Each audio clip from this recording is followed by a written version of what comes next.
আচ্ছা, এই ছিটে রুটির দাম কত আছে দিদি? 10 টাকা।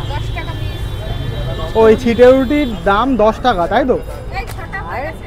আচ্ছা দিদি, এই ছিটে রুটির কি আগে দাম কম ছিল? অনেক ভিডিওতে দেখেছি তোমার 7 টাকা এই রুটির দাম ছিল। একটা ভিডিওতেই আছে, বাড়লো বলেছি অনেকবার যে খুব একটা ভালো এক্সপেরিয়েন্স নেই, ক্যালকুলেট প্রবলেম ছিল।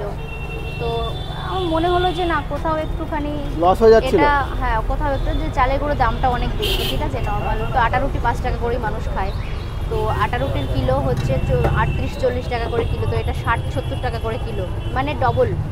তো সেখানে মনে হলো যে হ্যাঁ, 10 টাকা করলে বিশেষ কারো বোধহয় ক্ষতি হবে না, যেহেতু খাবারটা টেস্টি আছে, বড় আছে সাইজে, ঠিক আছে। এবার একটা দুটো খেলে পেট ভরে যায়, আর আমাদেরও একটু তাহলে ঠিকঠাক হবে। তাই ওই ক্যালকুলেশন করেই আমরা একটুখানি বাড়িয়েছি, ওটাই। সব কিছুর দাম কিন্তু বাড়েনি, রুটিটার দামটা বেড়েছে, আর গিলেমেটেটা ওই গিলেমেটে রুটি, ব্যাস এটুকু। এটা আছে 6টা থেকে 11টা। দিদি কোনো দিন কি বন্ধ আছে তোমাদের? হ্যাঁ, স্যাটারডে বন্ধ, শনিবার। মধ্যমগ্রাম চৌমাথার আগে আছে খোসলা ইলেকট্রনিক্স। খোসলা ইলেকট্রনিক্স, তার ঠিক অপোজিট। তার ঠিক অপোজিটে।